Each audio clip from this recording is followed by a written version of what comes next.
La Bible en un an, la 158e journée, le premier livre des rois, chapitre 3, verset 1 au chapitre 5, verset 14, le livre des psaumes, chapitre 125, verset 1 à 5, le livre des proverbes, chapitre 16, verset 7, l'épître de Paul aux Romains, chapitre 4, verset 13 à 25. Le premier livre des rois, chapitre 3. Salomon s'allia par mariage avec le Pharaon, le roi d'Égypte. Il prit pour femme la fille du Pharaon et il l'installa dans la ville de David, en attendant d'avoir fini de construire son palais, ainsi que la maison de l'Éternel et le mur d'enceinte de Jérusalem. Le peuple n'offrait des sacrifices que sur les hauts lieux, car jusqu'à-là on n'avait pas encore construit de maison en l'honneur de l'Éternel. Salomon aimait l'Éternel, suivait ainsi les prescriptions de son père David. Toutefois, c'était sur les hauts lieux qu'il offrait des sacrifices et des parfums. Le roi se rendit à Gabaon pour y offrir des sacrifices, car c'était le principal des hauts lieux. Salomon offrit 1000 holocaustes sur l'autel. À Gabaon, l'Éternel lui apparut en rêve pendant la nuit, et Dieu lui dit: Demande-moi ce que tu veux que je te donne. Salomon répondit: Tu as traité avec une grande bonté ton serviteur David, mon père, parce qu'il marchait en ta présence dans la fidélité et la justice, et avec un cœur droit envers toi. Tu lui as conservé cette grande bonté, et tu lui as donné un fils pour siéger sur son trône, comme on le voit aujourd'hui. Maintenant, Éternel mon Dieu, tu m'as établi roi, moi ton serviteur, à la place de mon père David. Or, je ne suis qu'un jeune homme, je n'ai pas d'expérience. Ton serviteur se trouve au milieu de ton peuple, celui que tu as choisi, et c'est un peuple immense, si nombreux qu'il ne peut être ni compté ni recensé. Accorde donc à ton serviteur un cœur apte à écouter pour juger ton peuple, pour distinguer le bien du mal. En effet, qui serait capable de juger ton peuple, ce peuple si important? Cette demande de Salomon plut au Seigneur. Et Dieu lui dit: Puisque c'est cela que tu demandes, puisque tu ne réclames pas pour toi ni une longue vie, et ni les richesses, ni la mort de tes ennemis, mais que tu demandes de l'intelligence pour exercer la justice, je vais agir conformément à ta parole. Je vais te donner un cœur si sage et si intelligent qu'il n'y a eu avant toi, et qu'on ne verra jamais personne de pareil à toi. Je te donnerai en doute ce que tu n'as pas demandé, des richesses et de la gloire en si grande quantité qu'il n'y aura pas dans toute ta vie aucun roi qui soit ton égal. Et si tu marches dans mes voies en respectant mes prescriptions et mes commandements, comme l'a fait ton père David, je te donnerai une longue vie. Salomon se réveilla, et voilà quel avait été son rêve. Il revint à Jérusalem et se présenta devant l'arche de l'alliance du Seigneur. Il offrit des holocaustes et des sacrifices de communion, et fit un festin pour tous ses serviteurs. C'est alors que 2 femmes prostituées vinrent chez le roi et se présentèrent devant lui. L'une des femmes dit: Pardon, mon Seigneur, cette femme et moi, nous habitons dans la même maison, et j'ai couché près d'elle dans la maison. 3 jours après, cette femme a aussi accouché. Nous habitons ensemble. Il n'y a aucun étranger avec nous dans la maison, il n'y a que nous deux. Le fils de cette femme est mort pendant la nuit parce qu'elle s'était couchée sur lui. Elle s'est levée au milieu de la nuit. Elle a pris mon fils qui était à côté de moi pendant que moi, ta servante, je dormais, et elle l'a couché contre elle. Quant à son fils, qui était mort, elle l'a couché contre moi. Ce matin, je me suis levé pour allaiter mon fils, et voici qu'il était mort. Je l'ai regardé attentivement. Le matin est venu, et ce n'était pas mon fils, celui que j'ai mis au monde. L'autre femme dit: C'est faux.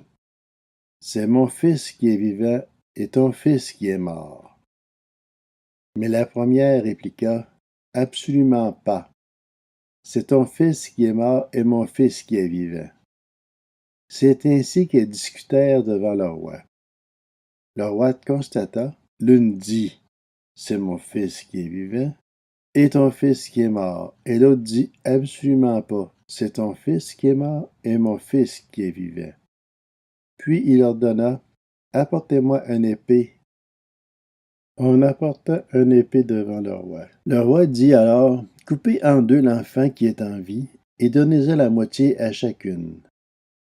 Alors la femme dont le fils était vivant fut remplie de compassion pour son fils, et elle dit au roi, ah, mon Seigneur, donnez-lui l'enfant qui est en vie, ne le faites pas mourir. Mais l'autre répliqua, il ne sera ni à moi ni à toi, coupez-le. Prenant la parole, le roi dit alors, donnez l'enfant qui est en vie à la première femme, ne la faites pas mourir. C'est elle qui est sa mère. Tout Israël apprit le jugement que le roi avait prononcé, et l'on éprouva de la crainte envers lui. En effet, on avait constaté qu'il bénéficiait de la sagesse de Dieu pour exercer la justice. Le premier livre des rois, chapitre 4. Salomon était roi sur tout Israël. Voici les hauts fonctionnaires qu'il avait à son service. Azaria, le petit-fils du prêtre Sadoc, Élioreph et Akija, le fils de Shisha, étaient secrétaires. Joséphat, fils d'Achilude, était archiviste. Benadja, le fils de Jéhojada, était à la tête de l'armée. Sadoc et Abiatar étaient prêtres. Azaria, le fils de Nathan, était le chef des intendants. Zabud, le fils de Nathan, était prêtre. C'était un proche du roi. Akishar était chef du palais royal et Adoniram, le fils d'Abda, était préposé aux corvées. Salomon avait 12 intendants sur tout Israël. Il pourvoyait à l'entretien du roi et de son entourage, chacun pendant un mois de l'année. Voici leurs noms. Le fils d'Ur, dans les régions montagneuses d'Éphraïm. Le fils de Déké, Amakat, Saabim, Beth-Shemesh, Élon et Bethanam. Le fils de Ézed à Arubot, qui était responsable de Soko et de toute la région d'Éphé. Le fils d'Abinadad, qui était responsable de toute la région de Dor, et qui avait Taphat, la fille de Salomon, pour femme. Benana, le fils d'Achilude, qui était responsable de Tahanak et de Megiddo, et de toute Beth-Shean, toute la région qui se situe près de Tsartan au-dessous de Jizréel, et qui va jusqu'à Beth-Shean, jusqu'à Abel-Méola et après Jokméan.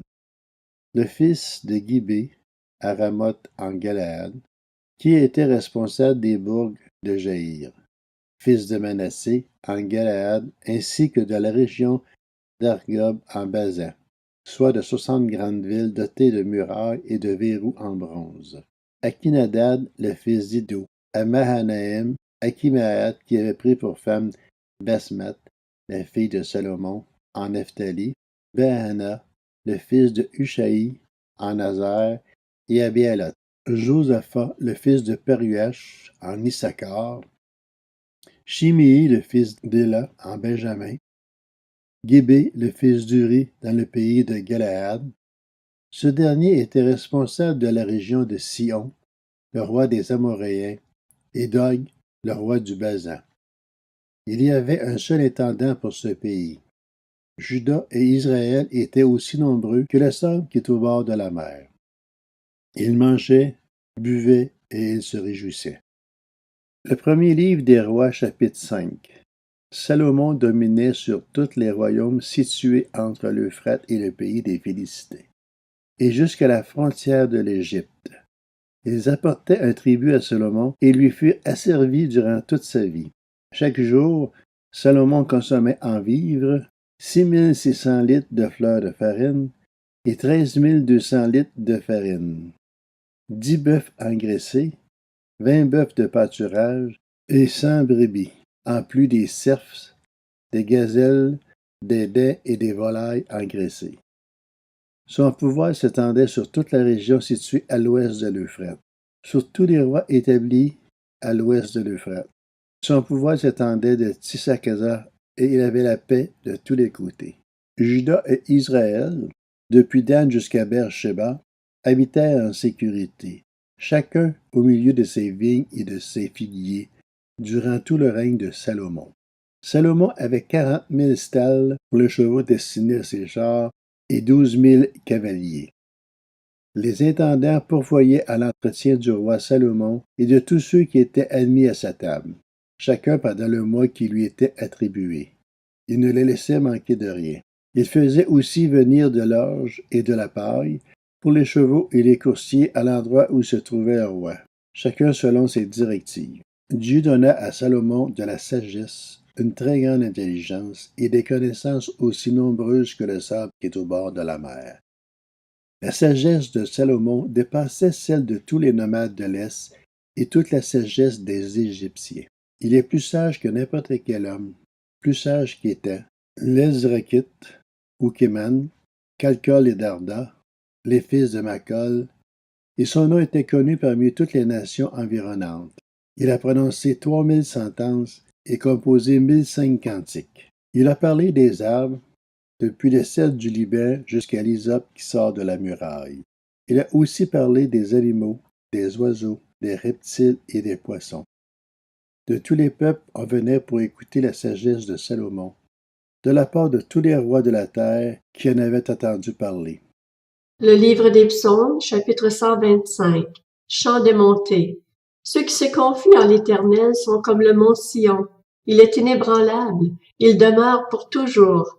Pareil aux montagnes qui entourent Jérusalem, l'Éternel entoure son peuple, dès maintenant et pour toujours.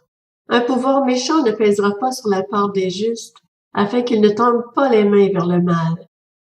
Éternel, montre-toi bon pour les hommes bons, pour ceux dont le cœur est droit. Mais ceux qui s'engagent dans des voies tortueuses, que l'Éternel les détruise avec ceux qui font le mal. Que la paix soit sur Israël. Le livre des Proverbes, chapitre 16. Quand l'Éternel approuve les voies d'un homme, il dispose même ses ennemis à faire la paix avec lui.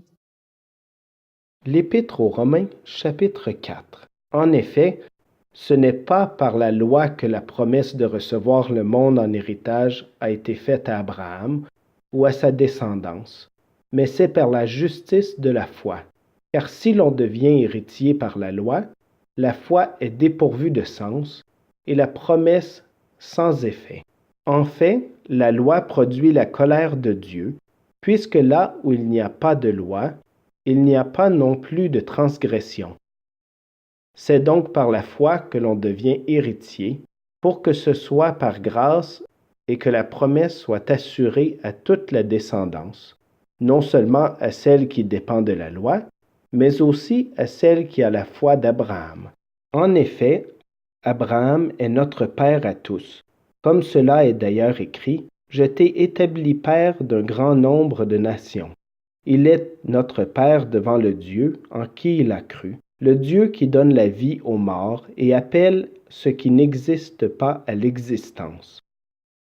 Espérant contre toute espérance, Abraham a cru et est ainsi devenu le père d'un grand nombre de nations, conformément à ce qui lui avait été dit, telle sera ta descendance. Sans faiblir dans la foi, il n'a pas considéré que son corps était déjà usé, puisqu'il avait près de 100 ans, ni que Sarah n'était plus en état d'avoir des enfants. Il n'a pas douté, par incrédulité, de la promesse de Dieu, mais il a été fortifié par la foi, et il a rendu gloire à Dieu. Car il avait la pleine conviction que ce que Dieu promet, il peut aussi l'accomplir. C'est pourquoi cela lui a été compté comme justice. Or, ce n'est pas pour lui seulement qu'il est écrit que la foi a été portée à son compte, mais c'est aussi pour nous. Elle sera portée à notre compte, puisque nous croyons en celui qui a ressuscité Jésus notre Seigneur, lui qui a été donné à cause de nos fautes et qui est ressuscité à cause de notre justification.